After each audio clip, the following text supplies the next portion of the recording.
করুণ চাহনিতে সোফায় বসে থাকা দুজন ব্যক্তির দিকে তাকিয়ে তাদের প্রেমলীলা দেখেই যাচ্ছে। দুজন ব্যক্তির একজন হলেন আমার স্বামী রায়হান চৌধুরী, আর অন্য একজন হলেন আমার স্বামীর অফিসের বস হৃদিতা তাসমিন। হৃদিতা আমার স্বামীর বুকের উপর শুয়ে তাকে কিছু বলে চলেছে, আর রায়হান হৃদিতার বাহু ধরে গভীর মনোযোগে তার কথা শুনছে।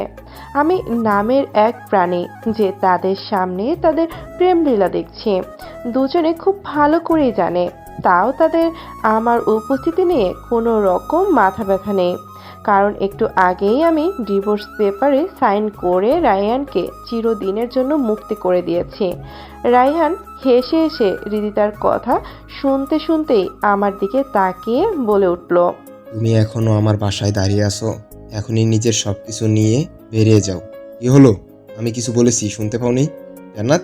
জান্নাত। 7 বছরের পরিচয়ে প্রথম রায়হানের মুখ থেকে নিজের সম্পূর্ণ নাম শুনলাম। কাল অবধি সে আমাকে জান বলেই ডেকেছে, কিন্তু আজকে আমি একদিনের ব্যবধানে অন্য সবার মতো তার কাছেও জান্নাত। আমি কাঁদতে কাঁদতে তাকে বললাম, আমি চাইলেও আমার সব নিতে পারবো না রায়হান। আমার সব কিছু যে তুমি, আর সেই তুমি যে আজ অন্য কারো। রায়হান বিরক্ত মাখা চাহনিতে আমার দিকে তাকিয়ে পড়ল। এসব সিনেমার ডায়লগ আমার সামনে বলে কোনো লাভ হবে না। আমার উপর থেকে মন অনেক আগে উঠে গেছে। এখন সবই তুই দিতে। কথাটুকু বলেই রিদিতার মুখের উপরে থাকা চুলগুলো আলতো করে সরিয়ে দিয়ে রিদিতার নাকের সাথে নিজের নাকটা ঘষে নিল। আমি আর কিছু বললাম না। নিজের চোখ মুছে আমার রুমে না, এখন আর আমার রুম বলে সম্বোধন করা চলে না। রিদিতা আর রায়হানের রুমের দিকে পা বাড়ালাম। রুমে ঢুকতেই চোখে পড়ল দেয়ালে টানানো আমার আর রায়হানের ছবিটার দিকে। প্রথম বিবাহবার্ষিকীতে রায়হানের থেকে উপহার পেয়েছিলাম, এখন সবই শুধুমাত্র স্মৃতি। রায়হানের সাথে পরিচয় হয়েছিল বাসের মধ্যে। দুজনই মধ্যবিত্ত পরিবারের সন্তান হওয়ার খাতিরে বাসে যাতায়াত করতাম। বাসের মধ্যে এক লোক বেয়াদবি করলে আমিও প্রতিবাদ করেছি, কিন্তু সেই লোক উল্টো আমাকে কথা শোনাতে শুরু করে। বাসের মধ্যে কেউ আমার হয়ে সেই লোককে কিছু বলে না। আমিও সেই লোককে কিছু বলার সাহস হারিয়ে ফেলেছিলাম, কিন্তু হঠাৎ করে দেখি একজন আমার সামনে এসে আমার ঢাল হয়ে দাঁড়ায়। সেই অসভ্য লোকটার কলার ধরে অনেক বকুনি দিয়েছিল। তাকে বলেছিল, যখন কোনো নারীকে দেখে মনে অসভ্যতাময় জন্ম নেবে, তখন সেই মনকে বলবে, আল্লাহ চাইলে তুইও কিন্তু সেই নারীর গর্ভ থেকেই দুনিয়ায় আসছিস। কথাটুকু বলেই লোকটাকে ধাক্কা দিয়ে নামিয়ে দেয়। প্রথম দিন তাকে ভাইয়া বলেই ডেকেছিলাম। এরই পর থেকে রোজ বাসে দেখা হতো। প্রায় দিন তার পাশে বসতাম, আবার প্রায় দিন সে উঠে আমাকে বসার জায়গা করে দিত। একসাথে যাতায়াত করতে করতেই প্রথমে ভালো লাগা, তারপরে ভালোবাসা। এসব ভাবতে ভাবতেই আলমারি খুললাম। খুলতেই চোখ আটকে গেল বিয়ের শাড়িটার দেখে। একটা সবুজ রঙের সুতির শাড়ি। আসলে আমরা পালি বিয়ে করেছিলাম। আমার আব্বু মেনে নেননি আমাদের সম্পর্ক। অনেক বড় এক ঘরের ছেলে বিয়ের প্রস্তাব পাঠায়। তার সাথেই ঠিক হয়েছিল বিয়েটা। লোকটাকে একবারই দেখেছিলাম। সে নাকি আমাকে একদিন রাস্তায় দেখে, তারপর প্রস্তাব পাঠায়। কিন্তু আমরা দুজন জানতাম পরস্পরকে ছাড়া সুখী থাকা অসম্ভব। তাই তো পালিয়ে আসি বিয়ের আগের দিন রাতে। প্রথম প্রথম খুব কষ্টে দিন পার করেছি। আমি আর রায়হান মিলে টিউশন করেছি, সংসার চালিয়েছি। তখন আমাদের টাকা না থাকলেও দুজনের মনে অনেক ভালোবাসা ছিল। কিন্তু আজ রায়হানের কাছে টাকা থাকলেও ভালোবাসাটা আছে শুধু আমার একার মনেই রয়ে গেছে। আম্মু আব্বু আর আমাকে মেনে নেননি। তিনজনের এই 3 বছরে একবারের জন্য আব্বু আম্মুর মুখ দেখা তো দূরে থাক, কণ্ঠ পর্যন্ত শুনতে পাইনি। আম্মু আব্বুর কার অ্যাক্সিডেন্টে মারা গিয়েছেন 4 মাস। তাদেরকে শেষ দেখা দেখিনি আমি। খুব কেঁদেছিলাম সেই দিন রায়হানকে জড়িয়ে ধরে। রায়হান আমাকে শক্ত করে জড়িয়ে ধরে বলেছিল, প্লিজ এভাবে কেঁদো না জান। তুমি জানো না তুমি কাঁদলে আমার খুব কষ্ট হয়। আমি তো আছি তোমার সাথে, এই যে তোমাকে জড়িয়ে ধরে। তুমিও যদি ছেড়ে চলে যাও তখন? তোমাকে ছাড়া আমি বাঁচবো কল্পনাতেও আনতে পারি না। আজকেও এই আমি কাঁদছি, তাও রায়হানের সামনে, রায়হানেরই জন্য। কিন্তু রায়হানের কাছে আমার চোখের পানি আর কোনো মূল্য নেই। আমার এই কান্না মাখা চাহনি এখন আর তার হৃদয়ে আঘাত হানে না। বেশ কয়েকদিন ধরেই তার অবহেলার নজর কেড়েছিল আমার। ভেবেছিলাম অফিসের কাজের ব্যস্ততার জন্য, কিন্তু আজ সকালে তার অফিসে গিয়ে অজান্তেই তার কেবিনে ঢুকে পড়ি সারপ্রাইজ দিতে। কিন্তু কে জানতো তাকে সারপ্রাইজ দিতে এসে নিজেই সারপ্রাইজড হয়ে যাব। রাইহানের চেয়ারে আর তার বস তার কোলে বসে। দেখেই বোঝা যাচ্ছে দুজনের অতিরিক্ত ঘনিষ্ঠ। হঠাৎ করে রায়হানের চোখ পড়ে আমার উপর। আমার দিকে বেশ কিছুক্ষণ তাকিয়ে থাকার কারণে এবার হৃদিতাও ঘুরে আমার দিকে তাকায়। আমাকে দেখেও সে রায়হানের কোলে বসে থাকে। আসলে আমার স্বামী মাশাল্লাহ, যে কোনো রমণী তার প্রেমে প্রথম দেখাতেই পড়ে যেতে পারে। আমি আর কিছু না বলেই কাঁদতে কাঁদতে চলে আসি। ড্রয়িং রুমের সোফায় বসেছিলাম, ভেবেছিলাম রায়হান এসে আমাকে জড়িয়ে ধরে বলবে, ভুল করে ফেলেছি, অনেক বড় ভুল করে ফেলেছি, প্লিজ মাফ করে দাও, শেষবারের মতো মাফ করে দাও। আমিও আমার মনকে রায়হানকে মাফ করার জন্য মানিয়ে নিয়েছিলাম। একটু পরেই কলিং বেলের শব্দ পেতে গেটের দিকে ছুটতে যায়। গেট খুলতেই দেখি রায়হান, তার পাশে দাঁড়িয়ে হৃদিতা। হৃদিতা পাশে দেখি তার ট্রলি ব্যাগ। রায়হান আমাকে কিছু না বলার সুযোগ দিয়েই ভেতরে চলে যায়। পেছন পেছন হৃদিতা। সবার শেষে আমি গেট লাগিয়ে এসে দাঁড়াই দুজনের সামনে। আমি যেতেই রায়হান আমার সামনে একটা কাগজ রাখে। আমি গিয়ে কাগজটা উঠাতেই দেখি ডিভোর্স পেপার। রায়হানের দিকে জিজ্ঞাসুক দৃষ্টিতে তাকাতেই বলে, সাইন করে দাও। রায়হান, তোমার কি মাথা ঠিক আছে? কি বলছো কি তুমি? Divorce paper? তুমি বাচ্চা না, সব বুঝো। আজকে অফিসে আমাদের দেখার পর আশা করি বুঝেছো। তুমি জানো খুব ভালো করি আমি যা বলার সরাসরি বলি। আমি তোমার থেকে ডিভোর্স চাই। কিন্তু হঠাৎ করে, কালকেও তো সব ঠিক ছিল, সকালেও যাওয়ার সময় বললে রাতে জলদি ফিরে আসবে। এখন এত কথা না বাড়িয়ে সাইনটা করে দাও। কারণ না বললে আমি সাইন করব না রায়হান। তাহলে শোনো, এখন আর ভালো লাগে না তোমাকে আমার। বোর হয়ে গেছি আমি তোমার সাথে থাকতে থাকতে। স্মার্টনেস বলতে কিচ্ছু নেই তোমার মধ্যে। তোমাকে নিয়ে যখন লোকজনের সামনে যাই লজ্জা লাগে আমার। কিন্তু রায়হান, আমি তো এমনই, আর এর জন্যই তো তোমার আমাকে এত পছন্দ। তখন ভিন্ন পরিস্থিতি ছিল। আমি তখন সামান্য এমপ্লয়ার ছিলাম, আর এখন আমি এত বড় অফিসে কাজ করি। তোমার মতো আনস্মার্ট মিডিল ক্লাস ফ্যামিলির মেয়ের সাথে কোথাও গেলে আমার নাক কাটা যায়। শুনেছো? আমার নাক কাটা যায়। তুমি এই সামান্য কারণে আমাকে ডিভোর্স দেবে? কারণটা তোমার কাছে সামান্য হলেও আমার কাছে সামান্য নয়। আর তাছাড়াও I deserve someone like Idita. So sign করে দাও। আর ডিভোর্সের সব ফর্মালিটি পূরণ করে দিব, আমি টাকাও দিয়ে দিব। আমি আর কথা না বলে সাইন করে দিলাম।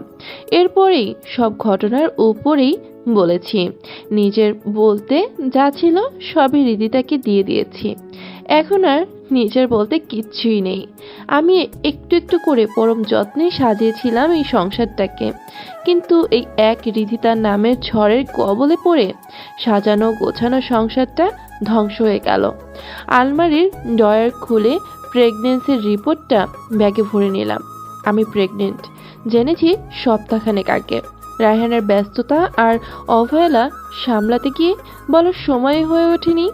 এখন চাই না রায়হান আর জানুক। নিজের কয়েক জোড়া কাপড় নিতে নিতেই আওয়াজ পেলাম রায়হান বলছে, আর কতক্ষণ, প্লিজ একটু জলদি করো। আমি আর রিদিতা একান্ত কিছু সময় কাটাতে চাই। আমি আবার জোরে জোরে কেঁদে দিলাম। নিজেকে সামলে নিলাম। ভাবতেই বুকের মধ্যে মোচড় দিয়ে উঠছে। যার জন্য একদিন সব ছেড়ে এসেছিলাম, আজকে তার জন্যই সব ছেড়ে চলে যাচ্ছি। এটাই আমার ভাগ্য। রুম থেকে বের হতেই দেখে দুজনে টি টেবিলের উপর পা তুলে বসে আছে। রিদিতা আপেল খাচ্ছে আর রায়হান টিভির চ্যানেল পাল্টাচ্ছে। আমি তাদেরকে কিছু বললাম না, চুপচাপ চলে আসলাম। কাঠফাটা রোদের মধ্যে ফুটপাত দিয়ে হাঁটছি।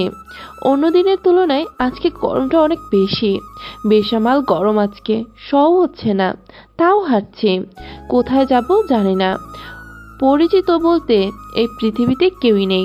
রায়হান এতিম, তাই শ্বশুরবাড়ি বলতে কোনো বাড়ি আমার জন্য নেই। আল্লাহ রিজিকের মালিক। আর হাঁটতে পারছি না। হঠাৎ করে মাথার মধ্যে কেমন একটা পরিবর্তন ঘটেছে। মাথা ঘুরছে প্রচুর। আর কিছু বুঝতে পারলাম না। আস্তে আস্তে করে নিচের চোখ জোড়া খুললাম। খুলতেই মাথায় সর্বপ্রথম খেয়াল আসলো আমার বাচ্চা। উঠে বসে নিজের পেটে হাত রাখলাম। ও ঠিক আছে তো? ওর জন্যই এখন বাঁচতে হবে আমাকে। ঠিক আছে। কিছুটা অবাক হলাম এই ভেবে আমি একদম সুস্থ আছি। কিন্তু মাথা ঘুরে পড়ে যাওয়ার পর কি ঘটেছিল আমার সাথে, আর এখন কোথায় আমি? নিজের চারদিকে চোখ বোলাতেই নিজেকে আবিষ্কার করলাম সুবিশাল এক কক্ষে। কক্ষটা সাদা রঙে রাঙানো, জানালাগুলোতেই সাদা রঙের পর্দায় দোল খাচ্ছে। দেয়ালে খুব সুন্দর কারুকার্য করা। আমার ডান হাতে রয়েছে দেয়াল জুড়ে বিশাল বড় এক আলমারি। আমি যে খাটে শুয়ে বেশ সুন্দর, কিন্তু এইখানে কিভাবে পৌঁছালাম? এত বড় বাড়িতে কেই বা ঠাঁই দিল আমায়? এরই মধ্যে রুমে প্রবেশ করলেন মধ্যবয়সী একজন নারী। তাকে দেখেই বোঝা যাচ্ছে তিনি এই বাড়ির মুরব্বী। খুব সুন্দর গিয়ে ঘিয়ে রঙের শাড়ি তার পরনে, গলায় সাধারণ ডিজাইনের চেন, কানে দুটো রিং আর হাতে সোনার চুড়ি। উনি বেশ হাসি খুশি আর পরিপাটি। উনি এসে আমার মাথায় খুব সুন্দর করে হাত বুলিয়ে দিলেন। এখন শরীর কেমন আছে তোমার? এই অবস্থায় কেউ ভারী ব্যাগ নিয়ে রাস্তায় বের হয়? আপনি কিভাবে বুঝলেন যে আমি অন্তঃসত্ত্বা? কৌতূহল নিয়ে জিজ্ঞেস করলাম, কারণ আমি সপ্তাহখানেক আগে জেনেছি, তাই দেখে বুঝতে পারার কোনো উপায় নেই। ডাক্তারে বলেছে। আর শোনো, এই সময় বাসায় থাকতে হয়। যার মাথা লুকানোর কোনো জায়গা নেই তাকে রাস্তাকে বাড়ি ভেবে আকাশের নিচে মাথা লুকাতে হয়।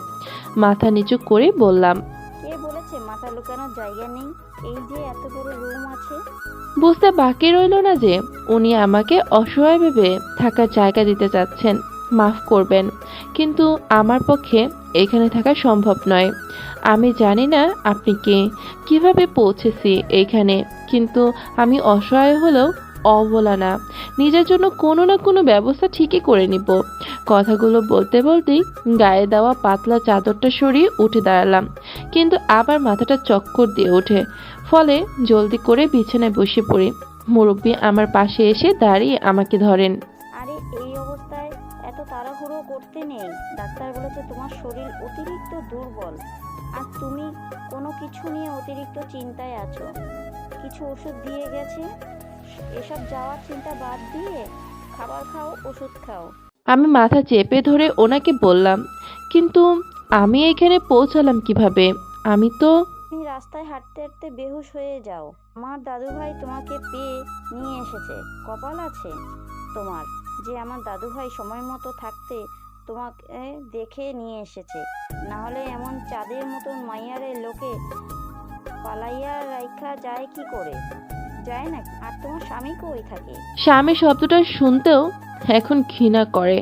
শব্দটার প্রতিশব্দ হিসেবে বেঈমান, বিশ্বাসঘাতক এই শব্দগুলোকে জায়গা দিতে পারতাম। রায়হান আমার লুকের জন্য আমার সাথে এত বড় বেঈমানি করলো। কি হলো? স্বামীর সাথে ঝগড়া করে বের হয়েছো নাকি? বের হয়ে এসেছিলে নাকি বাড়ি থেকে? আমি কাঁদতে কাঁদতে ওনাকে জড়িয়ে ধরি। আরে আরে, তুমি কাঁদো কেন? কি হয়েছে আমাকে বলো। এত বড় মাইয়া এইভাবে কাঁদলে লোকে কি বলবে? আমার সবকিছু শেষ হয়ে গিয়েছে। আমার স্বামী আমাকে ছেড়ে অন্য মেয়ের সাথে ঘর বেঁধেছে। আমি দেখতে ভালো না বলে আমাকে ডিভোর্স দিয়েছে। বলেছে আমার সাথে বাইরে বেরোলে তার নাকি নাক কাটা যায়। কাঁদতে কাঁদতে হেঁচকি তুলতে তুলতে কথাগুলো বললাম। যে ঘরে বউ থাকতে বাইরের মেয়ের সাথে সম্পর্ক করে, তুমি তার জন্য এভাবে কাঁদছো? আর যে তোমায় অসুন্দর বলছে, সে তো সৌন্দর্যের অর্থ বোঝেই না। কি সুন্দর চাঁদের মতো তুমি। চোখ মুছো। নাম কি তোমার? জান্নাত। চোখ মুছতে মুছতে। বাহ, বেশ মিল আছে সুরতার নামে। তুমি আমারই দিদি বলে ডাকবে। দেখো, যিনি আমাকে এখানে এনেছেন ওনার সাথে কি একবার দেখা করার সুযোগ হবে দাদি? দাদুভাই এখন অফিসে, আসার বহুত দেরি। তুমি বরং ওষুধ খাওয়ার জন্য কিছু খাও, আর তুমি ওই ছেলের জন্য আর এক ফোঁটাও চোখের জল ফেলবা না। দাদুভাই আসুক। বউকে রেখে বাইরে ফুর্তি করা? দাদুভাইরে নালিশ দিও। তুমি কি খাবা আমাকে বলো? ছোট দাদুভাই, এর মতো মনে হয় তোমার খিদে পেয়েছে। আমার কিছু খেতে ইচ্ছে করছে না, কিন্তু বাবুর জন্য কিছু খেতে হবে। আপনি বাসায় যে খাবারই আছে তাই দেন। আরে এভাবে বললে হয় নাকি? তুমি স্যুপ খাবে আর আমি স্যুপ নিয়ে আসছি, বসো। জি, অধীর আগ্রহ নিয়ে সেই ব্যক্তির জন্য অপেক্ষা করছি, যিনি আমাকে আজকে সাহায্য করেছেন, যার জন্য এখন একদম সুস্থ স্বাভাবিকভাবে এই চার দেয়ালের মাঝে খাটের উপর বসে আছি। দুপুর থেকে অপেক্ষা করছি। এখন রাত 10টা। রাতের খাবার খাওয়া শেষ, কিন্তু তার আসার নামে খোঁজ নেই। আমি আসলে তাকে ধন্যবাদ দিয়ে বুঝিয়ে বলে কালকে চাঁদপুর চলে যাব আমার মামাতো বোনের কাছে। দাদি এই কয়েক ঘন্টার পরিচয়ে আমাকে যেন এই বাড়িরই সদস্য ভাবতে শুরু করেছেন। তাকে হাজারবার বুঝিয়েও লাভ যে হবে না তা আমার জানা আছে। MA পাস যেহেতু, ওইখানে গিয়ে বোনকে বললেই কোনো চাকরির ব্যবস্থা হয়ে যাবে। বাবুইকে আমি একাই মানুষ করব, লাগবে না কোনো বেইমানকে। ওকেও একদিন বুঝিয়ে দেব কি হারিয়েছে। খুব আম্মু আব্বুর কথা মনে পড়ছে। আম্মু আব্বুর কথা মতো সেই দিন বিয়ে করলে আজকে পরিস্থিতিটা অন্যরকম হতো। মা বাবাকে কষ্ট দেওয়ার শাস্তি পাচ্ছি। এরই মধ্যে শুনতে পেলাম গাড়ির শব্দ। আমি আস্তে আস্তে রুম থেকে বেরোলাম। এই প্রথম জ্ঞান ফেরার পর রুম থেকে বের হলাম আমি। বাসাটা যতটুকু না ভেবেছিলাম তার থেকেও অনেক বেশি সুন্দর। ডুপ্লেক্সড বাসা, মুভিগুলোর মতো। মাঝখান দিয়ে সিঁড়ি, নিচে নেমেই ডাইনিং। আমি সিঁড়ির রেলিং ধরে ধীরে সুস্থে নিচে নামলাম। ড্রয়িং রুমে দাঁড়িয়ে আছি। কিছুক্ষণ পর সেই ব্যক্তি দরজার কাছে আসলেন, কিন্তু পেছনে মুখ ঘুরিয়ে কারোর সাথে কথা বলার জন্য তার চেহারা দেখা যাচ্ছে না। ওনার পরনে কালো কোট, কালো প্যান্ট, ভিতরে সাদা শার্ট। উনি বেশ লম্বা।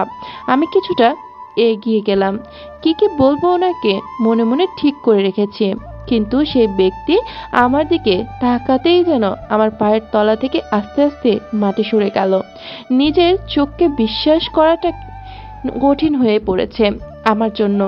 মন যেন মানতে নারাজ যে ইনি সেই ব্যক্তি। 3 বছর আগে মা বাবার সাথে যাকে কষ্ট দিয়েছিলাম, যাকে স্বামী হিসেবে মেনে নিতে পারবো না বলে বিয়ের আগের দিন রাতে রাইহানের হাত ধরে পালিয়েছিলাম, ওনাকে অনেক বেশি কষ্ট দিয়েছি।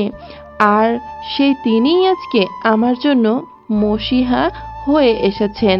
এই বিপদে আমাকে উদ্ধার করেছেন। কোন মুখে দাঁড়িয়ে থাকবো তার বাড়িতে, তার সামনে? তাড়াতাড়ি চোখ নামিয়ে মাথা নিচু করে দাঁড়িয়ে থাকলাম। আমার মনে হয় উনি হয়তোবা আমাকে চিনতে পারেননি, নইলে সেই দিন ওনাকে ফিরিয়ে দেওয়ার অপরাধে ধাক্কা দিয়ে বের করে দিতেন। কিন্তু এসব ভাবার মুহূর্তেই আদিত্য আমায় অবাক করে দিয়ে বললেন, জান্নাত, আপনি এই অসুস্থ শরীর নিয়ে নিচে নেমে এসেছেন কেন? আমি আমার চোখ জোড়া বড় বড় করে মাথা উঁচু করে তার দিকে জিজ্ঞাসা দৃষ্টিতে তাকিয়ে বললাম, আপনি কি আমাকে চিনতে পেরেছেন? তার মানে? নিজেকে ভুলে গেলেও আপনাকে ভুলে যাওয়া আমার পক্ষে সম্ভব নয়। ওনার এই এক বাক্যের যে গভীর অর্থ রয়েছে তা আমি সামান্য হলেও বুঝতে পেরেছি। লোকটা একসময় অনেক ভালোবাসতেন আমাকে, নইলে আমাদের ব্যাপারে কিছু না জেনে না শুনে আমাকে বিয়ে করে বাবা মায়ের সকল দায়িত্ব নিজের কাঁধে নেওয়ার প্রতিশ্রুতি দিতেন না। উনি আবার বললেন, আপনি কি রাতের খাবার খেয়েছেন? রাতের খাবার না খেয়ে নিন। জি, খাবার খেয়ে নিয়েছি। আপনার সাথে কিছু কথা বলার ছিল আমার। আপনি আমার রুমে গিয়ে একটু অপেক্ষা করেন, আমি কিছুক্ষণের মধ্যেই আসতেছি। আমি কিছু না বলেই সিঁড়ি দিয়ে উঠতে লাগলাম। আদিত্য হঠাৎ করে এসে আমার সাথে উপরের দিকে যেতে লাগলেন। এই অবস্থায় আপনাকে একা ওপরে যেতে দেওয়া ঠিক হবে না। আমার রুমও ওপরে, আপনি যে ওপরে থাকেন তার পাশের রুম। জি, ধন্যবাদ উপকার করার জন্য। আদিত্য কিছু না বলেই আমাকে সামনের দিকে এগোতে ইশারা করলেন। রুমে চুপচাপ বসে আছি। আগে প্রতি ঘন্টায় রায়হান আমার গলার স্বর শুনতে না পেলে নাকি তার নিঃশ্বাস নিতে কষ্ট হতো।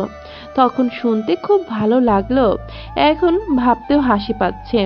খুব মন চাচ্ছে রায়হান ফোন দিয়ে জিজ্ঞেস করি, আমার কণ্ঠস্বর এতক্ষণ না শোনার পরও তুমি বেঁচে আছো কিভাবে রায়হান? ভাবতে ভাবতে দরজায় কেউ নক করলো। সামনে তাকিয়ে দেখি আদিত্য। ভিতরে আসতে পারে? আমি তাড়াতাড়ি উঠে দাঁড়িয়ে বললাম, বাড়িটা তো আপনার, অবশ্যই আসতে পারেন। আমি আপনার অফিসের বস নয় যে আমাকে দেখে উঠে দাঁড়াতে হবে। আমি খাটে বসলাম, উনি খাটের সামনে থাকা সোফাটায় বসলেন। আসলে আপনাকে ধন্যবাদ দেওয়ার ছিল, আর কিছু বলার ছিল। তার আগে আমার আপনার থেকে কিছু জানার ছিল, কিছু প্রশ্ন ছিল আমার। জি বলেন। আপনার সাথে কি আপনার হাজবেন্ডের কোনো ঝামেলা হয়েছে? ওনার কথা শুনে তাড়াতাড়ি চোখ সরিয়ে নিয়ে অন্যত্র তাকালাম। কি উত্তর দেব তাকে, যার জন্য তার বাবা মার সম্মানের পরোয়া না করে বেরিয়ে এসেছিলাম, সে আমার কোনো পরোয়া না করে আমাকে ডিভোর্স দিয়ে অন্য মেয়ের সাথে ফুর্তি করছে। এটা সম্পূর্ণ আপনাদের পার্সোনাল ম্যাটার, কিন্তু বউ এত রাত পর্যন্ত বাড়ির বাইরে, স্বামীর নিশ্চিন্ত চিন্তা হবে। আপনি আপনার স্বামীকে ফোন দিয়ে জানিয়ে দেন, রাগের বশে এত বছরের ভালোবাসার মানুষটাকে এইভাবে শাস্তি দিয়েন না জান্নাত। আমি চুপ করে তার কথাগুলো শুনছি। ভালোবাসার মানুষটাই আজ আমার কাছে সব থেকে নিকৃষ্ট একজন প্রাণী। কিন্তু আমি আদিত্যকে কিভাবে সত্যিটা বলবো? তিনি কি উঠে দাঁড়িয়ে তার ফোনটা আমার সামনে বিছানার উপর রাখলেন। আপনি আপনার স্বামীকে ফোন দিয়ে বলেন আপনি আপনার বন্ধুর বাসায় আছেন, যতদিন ইচ্ছা থাকতে পারেন, কিন্তু স্বামীকে জানিয়ে রাখেন। আদিত্য এইটুকু বলে রুম থেকে যাওয়ার জন্য পা বাড়ালেন। আপনি এখনো বিয়ে করেননি আদিত্য? আদিত্য আমার কথা শোনা মাত্রই সেইখানে দাঁড়িয়ে যান। উনি আমার দিকে আর ঘুরে তাকালেন না। না, কেন? কাউকে মিথ্যা ভালোবাসার মায়ে জড়াতে চায় না। বলেই স্থির পায়ে হেঁটে বেরিয়ে গেলেন। আর আমি অপরাধী দৃষ্টিতে তার চাওয়ার দিকে তাকিয়ে রইলাম। লোকটা কি তার মানে আমার জন্যই জীবনে এগোতে পারেননি? আজও কি তার হৃদয়ে আমি বলতে একজন আছি? নিজেকে অপরাধী মনে হচ্ছে। নজর পড়ল এক হাত সামনে থাকা ফোনটার উপর। ফোনটা হাতে নিতেই মন আর মস্তিষ্ক দ্বন্দ্বে নিজেকে জড়িয়ে ফেলেছি। মন বলছে রায়হানকে ফোন দিয়ে অন্তত একবার জিজ্ঞেস করতে যে সত্যি কি আমি এখন আর তার মনের অধিকারের রানী নই। কিন্তু মস্তিষ্কে কাজ সর্বদা মনের বিপরীতে চলে।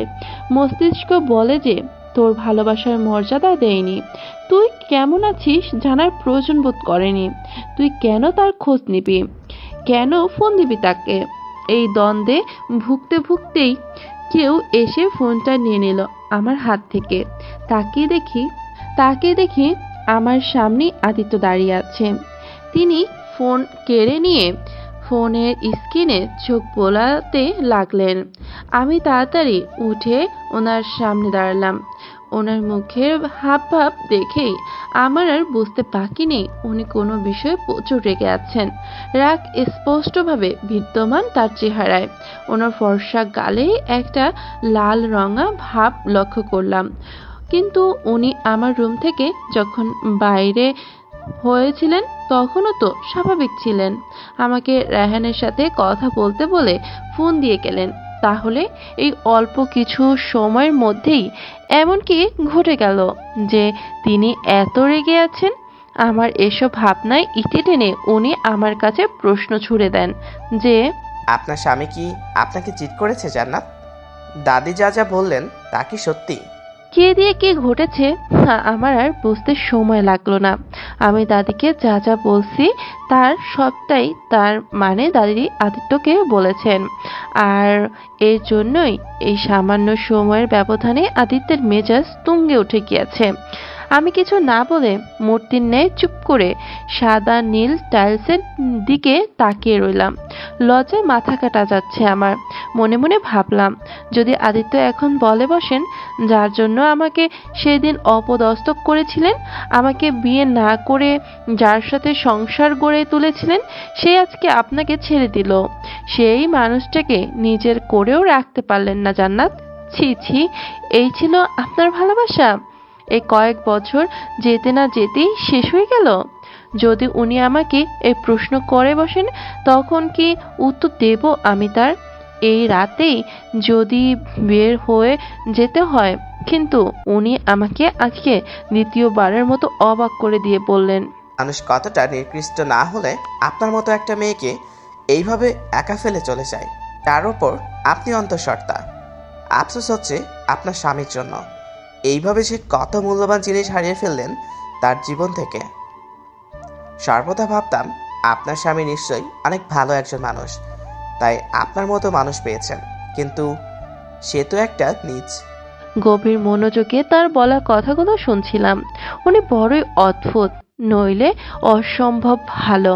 3 বছর আগে আমি তাকে আর তার ভালোবাসাকে তাচ্ছিল্য করেছিলাম। আজকে তিনি আমাকে তাচ্ছিল্য করার সুযোগ পেয়েও আমার হয়েই কথা বললেন। রায়হান আমাকে হারিয়েছে ভেবে রায়হানের জন্য আফসোস প্রকাশ করছেন। মানুষ এতটাও ভালো হয় আমার জানা ছিল না। উনি আবার বললেন, আপনার স্বামীর নামটা কি জানো জান্নাত? রায়হান ফেরদৌস।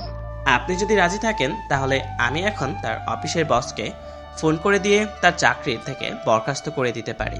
এই যে অফিসে চাকরি করে, ক্লায়েন্টলি অফিসের নামটা বলবেন। ওনার কথা শুনে কেন যেন খুব হাসি পেল। মনে মনে ভাবছি, যেই বসকে রিকোয়েস্ট করে ওনাকে বরখাস্ত করাবেন, উনি তো সেই বসের প্রেমী হাবুডুবু খাচ্ছেন। সেই বসই যে সেই ব্যক্তি যে রায়হানকে কেড়ে নিয়েছে। এই কথা বলতে চাই না আদিত্যকে, তাই ভেবে উত্তর দিলাম, আসলে আদিত্য, আমি রায়হানকে নিজের যোগ্যতায় শাস্তি দিতে চাই।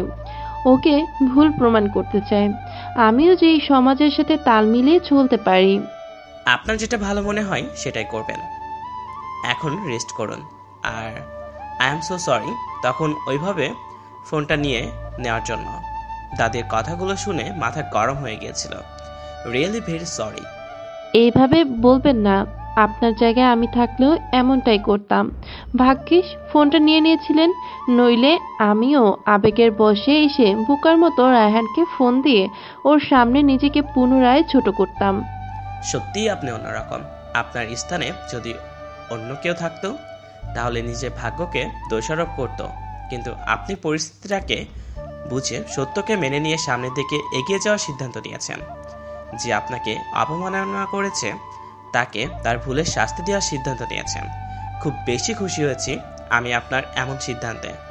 এখন রেস্ট নেন। আপনার সাথে আমার একটা বিষয় নিয়ে কথা ছিল। জি বলেন, আমি শুনছি। আসলে আমার পক্ষে এখানে থাকা সম্ভব নয়। আপনি যদি অনুমতি দেন, আমি এখান থেকে চলে যেতে চাই। কোথায় যেতে চান আপনি? আমার মামাতো বোনের বাসায়, চাঁদপুরে। আমি জানি দাদিকে বলে লাভ হবে না, তাই আপনাকেই বললাম। আমি আপনার কাছে শুধু ঋণীই নই, অপরাধীও বটে, কারণ আপনাকে অনেক কষ্ট দিয়েছি। এইখান থেকে আমি আর আমার ঋণ আর অপরাধ বোধ বাড়াতে চাচ্ছি না।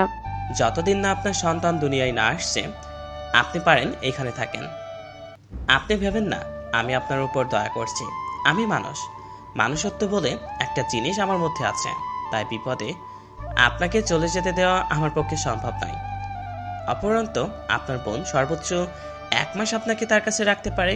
তারপর মুখের ভাষায় না হলে ব্যবহারের দ্বারাই আপনাকে তার বাসা থেকে চলে আসতে বলে দেবে, কারণ কেউ তার সংসার বাড়তি একজনকে রাখবে না।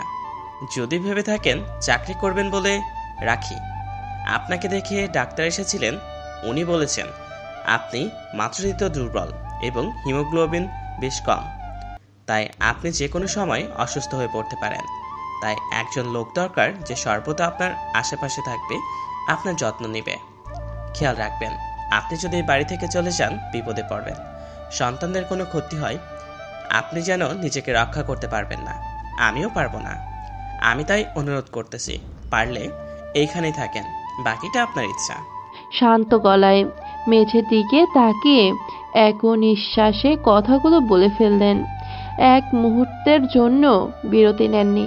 আমিও স্থির চাহনিতে তার দিকে তাকিয়ে থেকে কথাগুলো শুনছি। কি সুন্দর গুছিয়ে বুঝিয়ে কথাগুলো বললেন। আমাকে থাকার জন্য জোর না করলেও বাধ্য করলেন। সন্তানের ভালোর জন্য যে এইখানেই থাকতে হবে আমার। তার কথার ধারায় এই বিষয়টি স্পষ্ট হয়ে গিয়েছে আমার কাছে। আমার মামাতো বোন অনু সত্যিই বেশি দিন রাখবে না আমাকে তার কাছে। আর বেশি কিছুদিন পর আমিও চাকরিও করতে পারবো না। তাই এইখানে থাকা ছাড়া সত্যি উপায় নেই আর। আমি অতিরিক্ত কোনো বাক্য ব্যয় না করে তাকে বললাম, যথেষ্ট যুক্তি দিয়ে কথাগুলো বলে সত্যটা তো এত সুন্দর করে বুঝিয়ে দেওয়ার জন্য ধন্যবাদ। বাবু আসার আগ পর্যন্ত এইখানেই থাকবো, কিন্তু আমি কোনো ঋণের বোঝা রাখতে চাই না। তাই বাবু হওয়ার পর চাকরি করে আপনার সব ঋণ শোধ করে দেব। পারলে আপনি কালকে আমাকে কিছু চাকরি বই এনে দিবেন। আদিত্য মুচকি একটা হাসি দিয়ে আমার দিকে তাকিয়ে বললেন, আপনি সত্যিই অনেক বুদ্ধিমতী। আবেগটাকে প্রাধান্য না দিয়ে বিবেকের সাহায্য নিয়ে পরিস্থিতি সামাল দেন।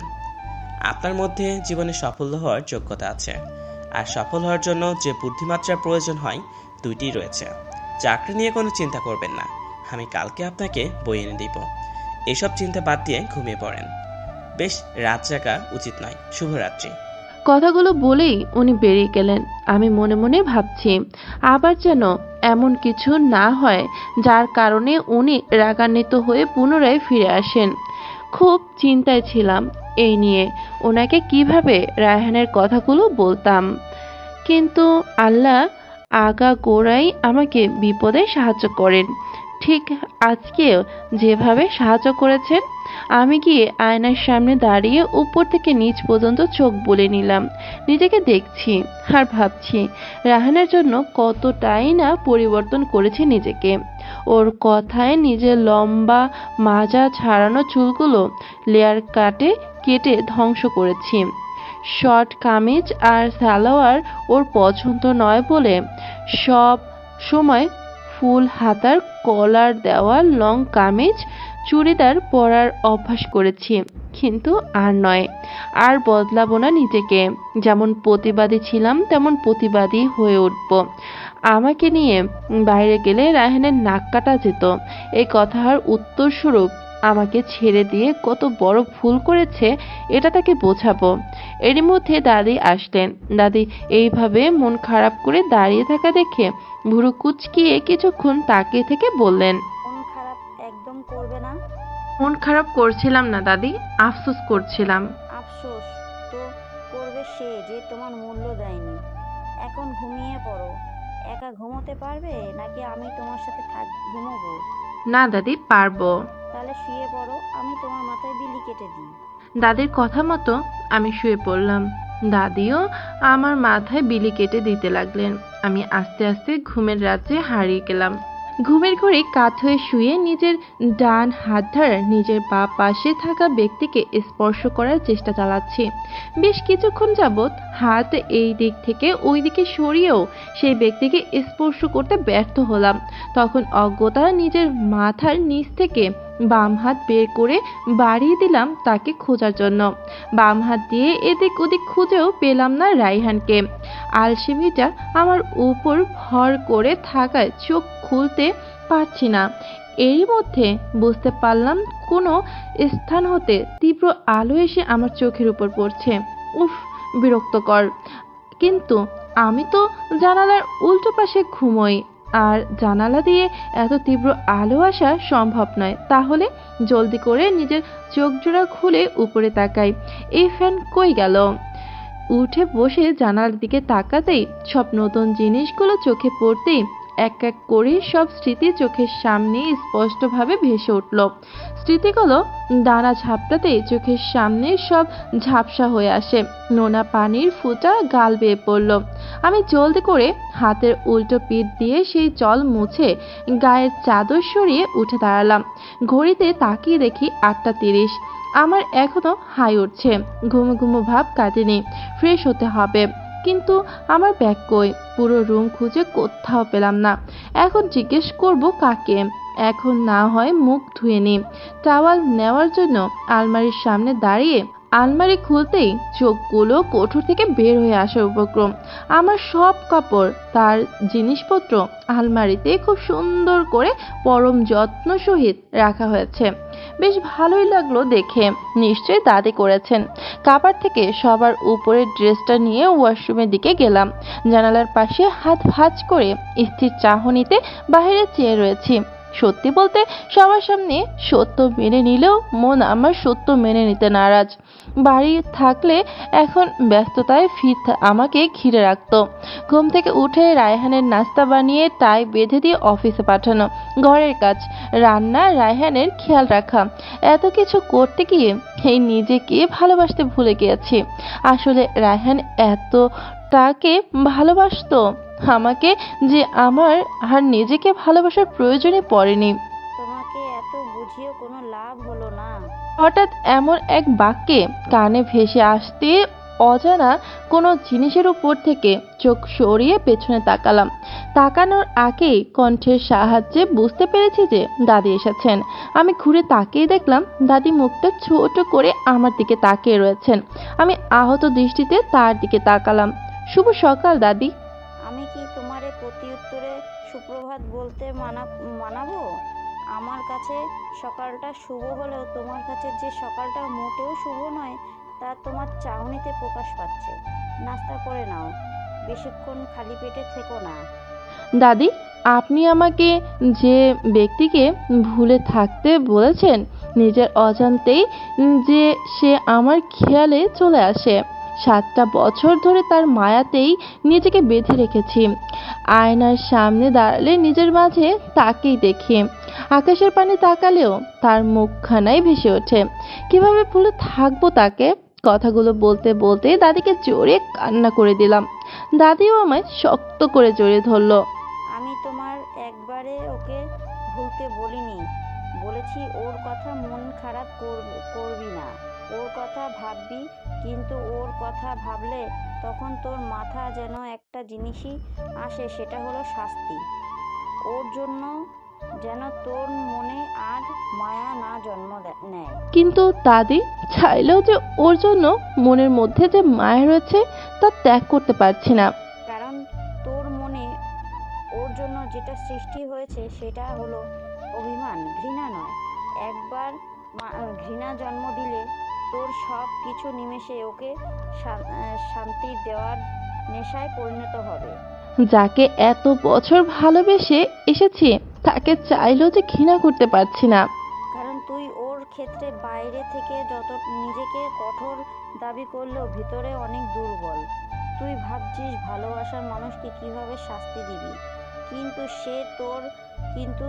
সে তোর ভালোবাসার মানুষ ছিল কাল অবধি। আজ সে তোর অপরাধী, শুধু তোর না, তোর বাচ্চারও অপরাধী। দাদি, রায়হান জানে না আমি অন্তঃসত্ত্বা। আমি ওকে বলার আগেই এত কিছু হয়ে গিয়েছে। কি? আমি ভাবছি ও সব জানে।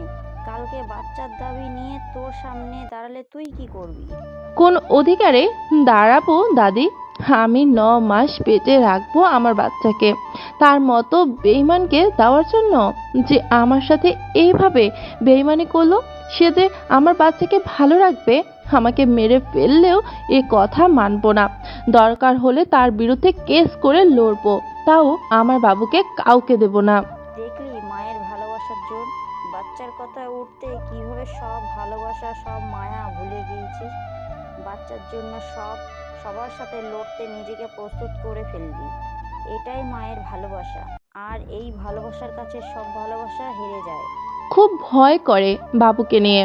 মায়ের মন বলে কথা, একটু ভয় তো লাগবেই।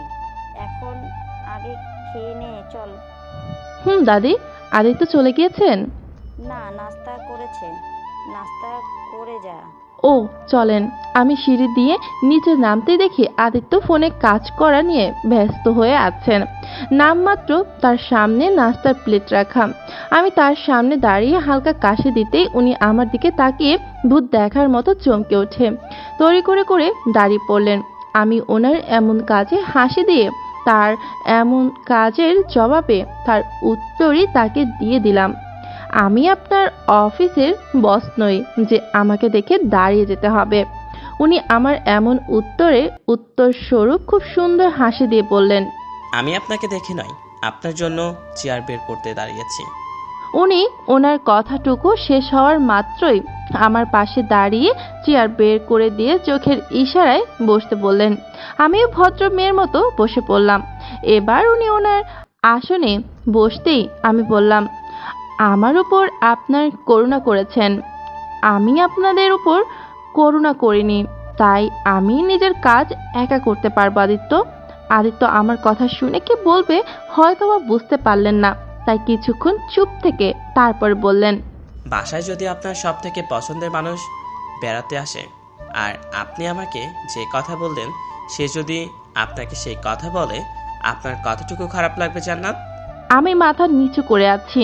আমি এখনো তার সব থেকে পছন্দের মানুষ, তার মানে কিন্তু আমি তো আর বেড়াতে আসিনি।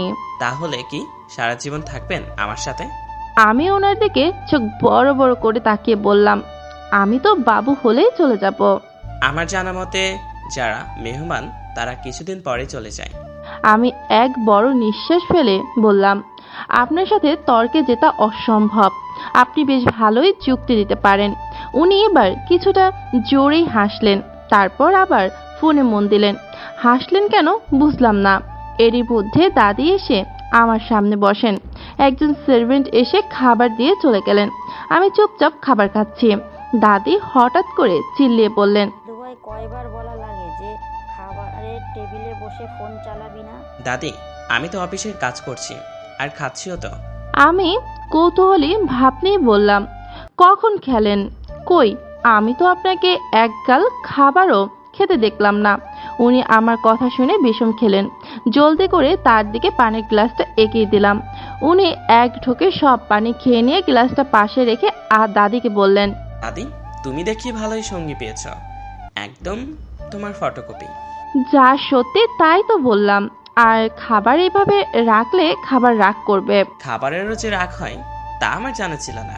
মুরব্বীদের কথা। আর খাবার খাওয়ার সময় বেশি কথা বলাটাও ঠিক না। ভাগ্যিস খাবারটা খাওয়ার খারাপ কাজ না, নইলে যে কি হতো। আবার কথা বলে।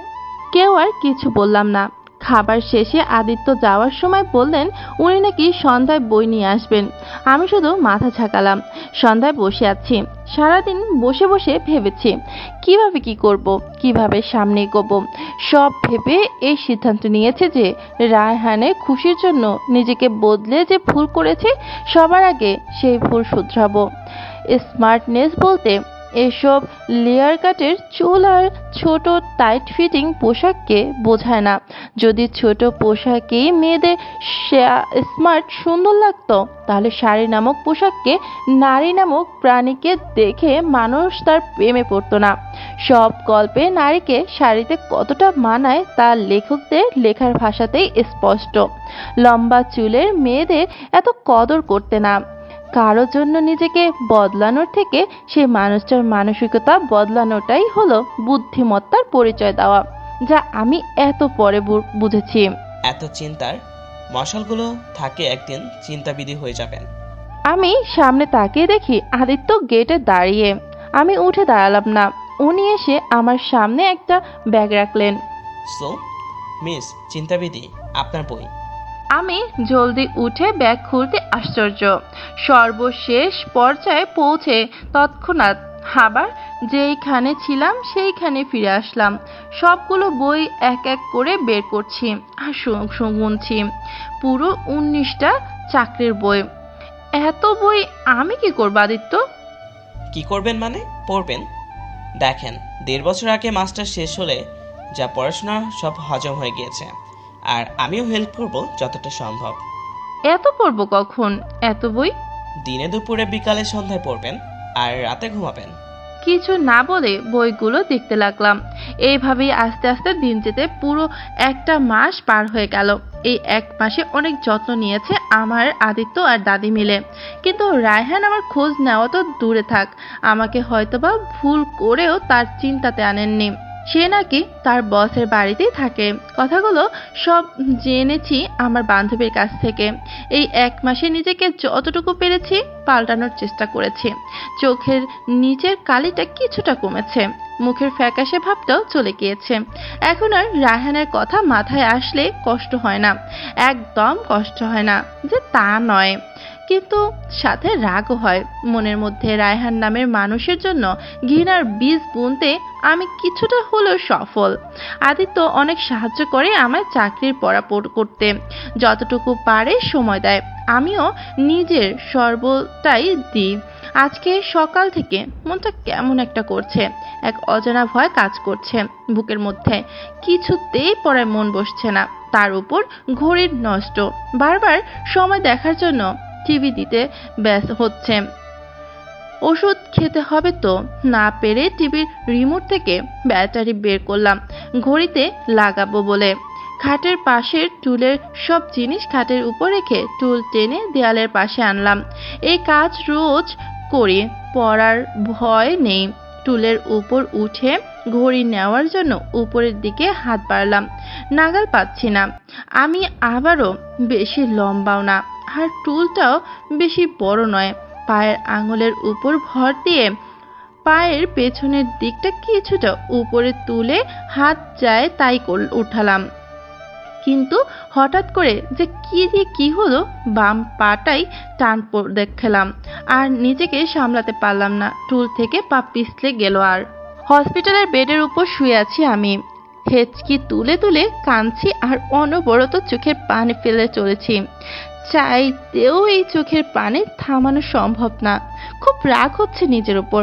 সকাল থেকে মনের মধ্যে এত ভয় বিরাজ করার সত্ত্বেও কেন যে টুল পেয়ে উঠলাম ঘড়ির ব্যাটারি চেঞ্জ করার জন্য। আদিত্য বারে বারে বলেছিল যে কোনো কাজে সার্ভেন্ট রাখতে, সতর্ক করেছিল তাদের বাসায় থাকে, তাদের উপর বোঝা। এসব ফাউল কথা যেন আর মাথায় না নেই। আমি কেন যে তার কোনো কথা শুনলাম না। তখন টুল থেকে পা পিছলে পড়ে যায়, পড়ার সাথে সাথে পেটে ব্যথা অনুভব করার সাথে বুকের মধ্যে একরাশ ভয়েসে জড়ো হয়। দাদি শব্দ পেয়ে জলদি এসে সার্ভেন্টদের সাহায্যে আমাকে হসপিটালে নেন। ভয়ে ব্যথায় আমার অবস্থা ছিল করুণ। ডাক্তার দ্রুত সব পরীক্ষা করান। খুব ভয়ে ছিলাম বাচ্চাটার কিছু হয়ে গেলে। আমি মনে মনে ভেবে নিয়েছিলাম আমার পক্ষে আর বেঁচে থাকা সম্ভব নয়। ডাক্তার চিকিৎসা শুরু করে। রিপোর্ট এসেছে।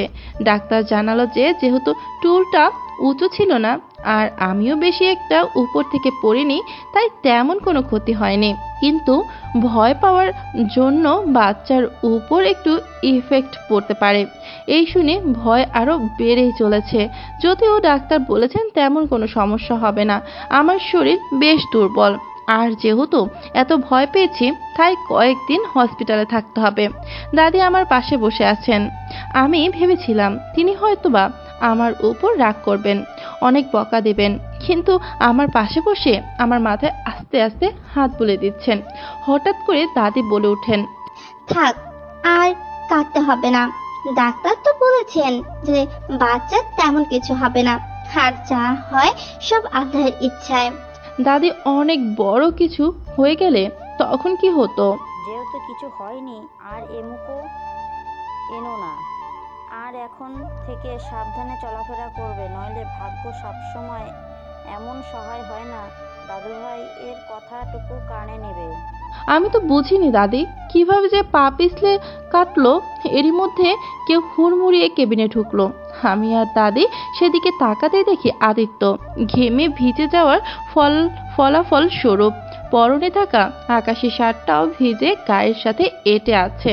চোখ মুখে একটা আশঙ্কা, ভয় মিশ্রিত ভাবটা আমি প্রথমবার তার দিকে তাকানোতেই আমার নজরে পড়েছে। সাথে এটাও বুঝতে পেরেছি যে তিনি অসম্ভব রেগেও আছেন।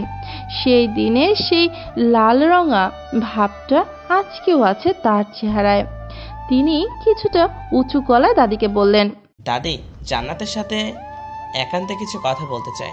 দাদুভাই শোন, ও এমনি অসুস্থ, তার উপরে ভয় পেয়েছে। এখন কিছু বলিস না, সুস্থ হোক। দাদি প্লিজ 5টা মিনিট দাও।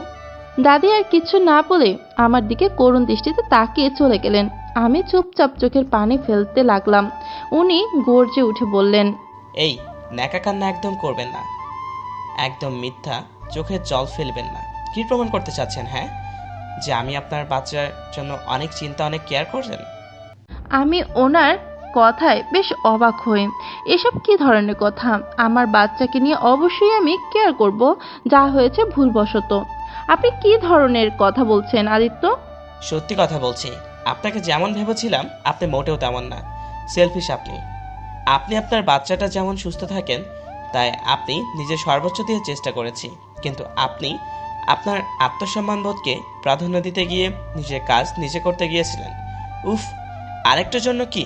আসলে যারা কম বোঝে তাদের কোনো না কোনোভাবে কষ্ট করে হলেও বোঝানো যেত, কিন্তু আপনার মতো বেশি বোঝে যারা, তাদের যতই বোঝানো যায় না কেন, তারা ঠিক এতই জেদ করবে আপনার। জান্নাত, ওনার কথাগুলো সব সত্যি। সত্যি আমি বেশি বুঝি। জেদ, কিন্তু জেদ করে কিছুই করিনি। কাউকে বিরক্ত করতে চাই না বলে এমন করেছি, কিন্তু তাকে এসব বলার সাহস নেই আমার। এরই মধ্যে আদিত্যের এত রাগারাগি আর চিল্লাচিল্লি শুনে তাড়াতাড়ি একজন নার্স রুমে আসলেন। নার্স কিছু বলার আগেই উনি কিছু না বলেই চলে গেলেন।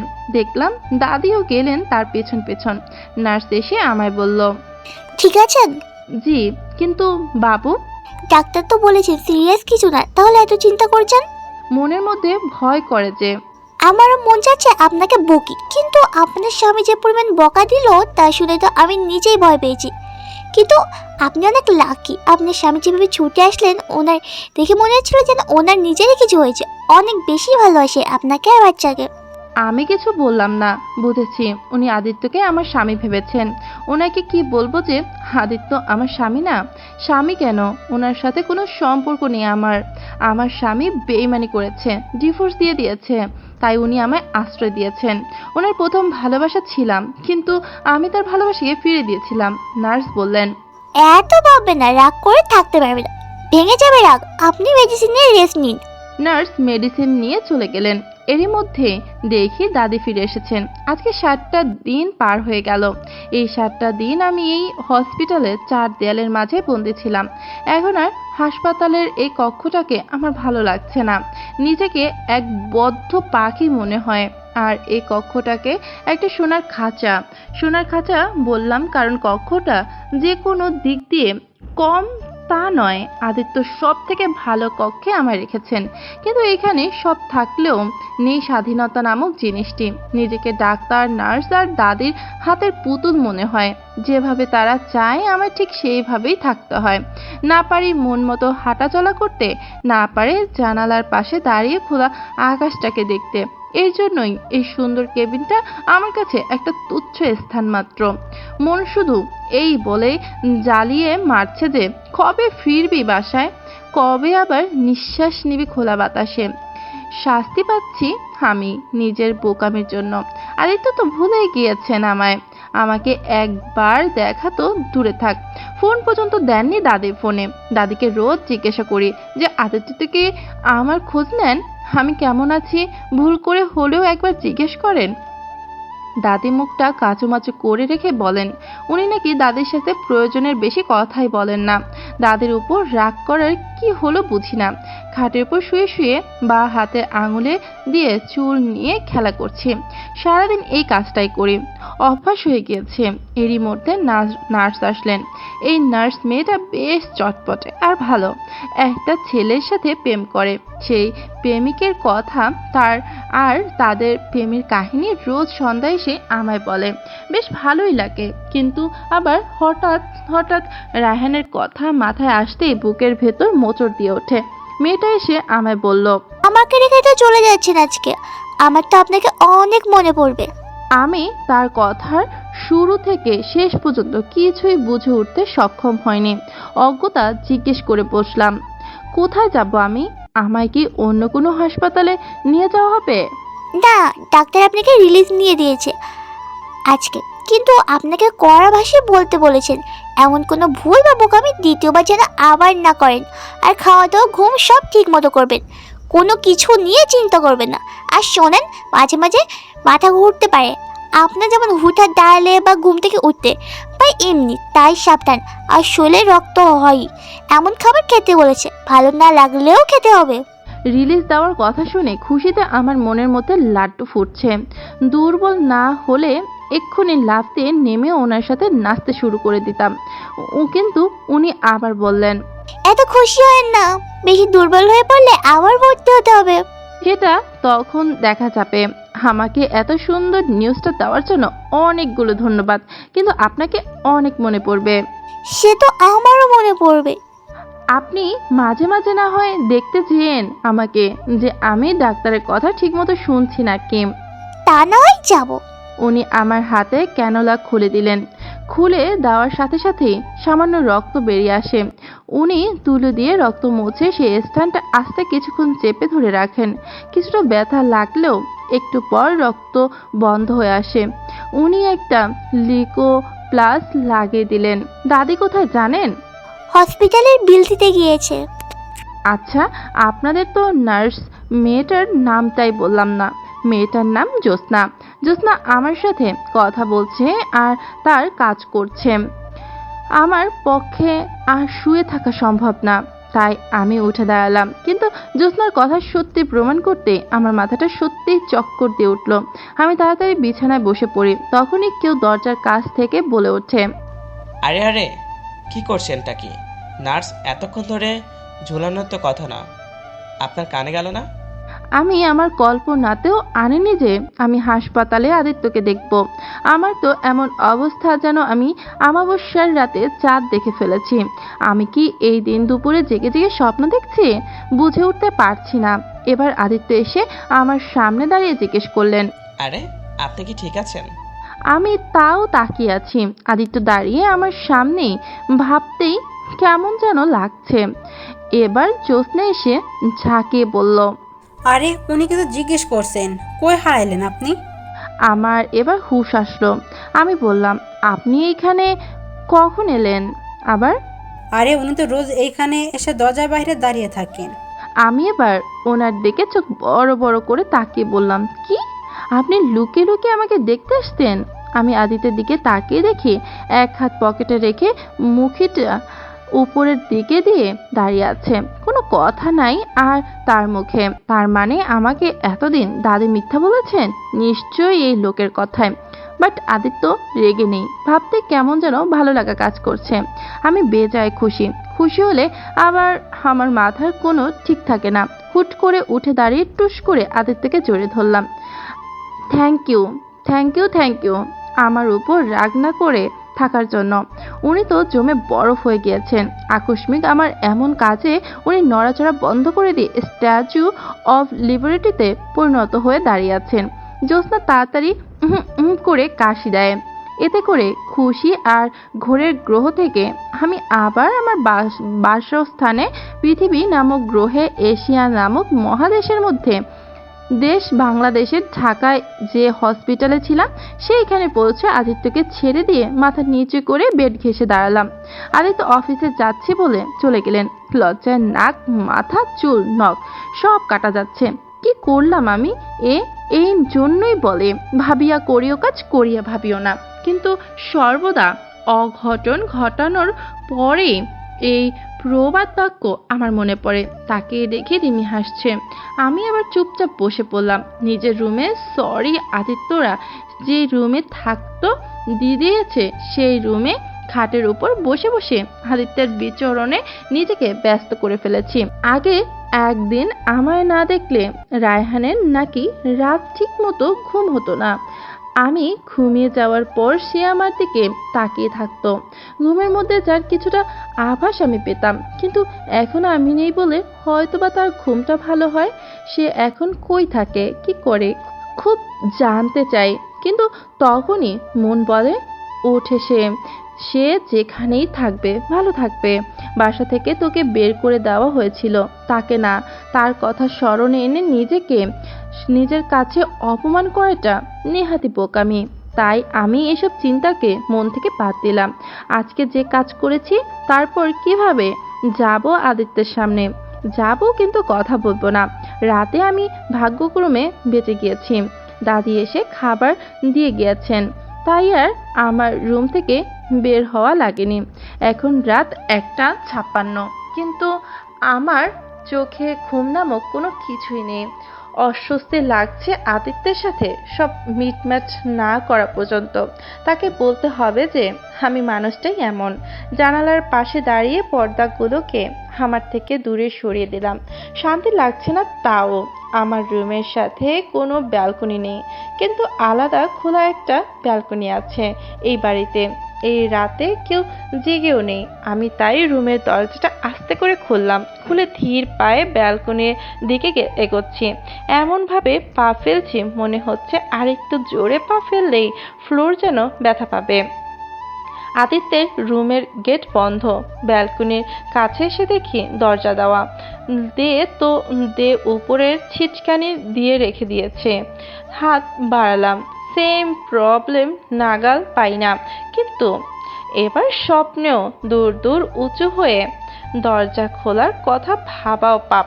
তাই আর চেষ্টা বাদ দিয়ে যেই ঘুরবো সেই দেখি পেছন থেকে হাত এসে দরজার ছিটকানি খুলে দিল। আমি জলদি করে তাকিয়ে দেখি সাদা পাঞ্জাবি, চোখে চশমা পরিহিত আদিত্য দাঁড়িয়ে। মন চাচ্ছে দৌড়ে পালাতে, কিন্তু পাদয়ে যেন ফ্লোর নিজের সাথে আঠা দিয়ে নিজের সাথে এঁটে রেখেছে। আমি কাঁপা কাঁপা কণ্ঠে ওনাকে বললাম, আপনি এখনো ঘুমোননি? আপনি এত রাতে এখানে? রুমের মধ্যে অস্বস্তি লাগতেছিল নিশ্চয়ই। জি, আসলে আমি প্রকৃতিপ্রেমী।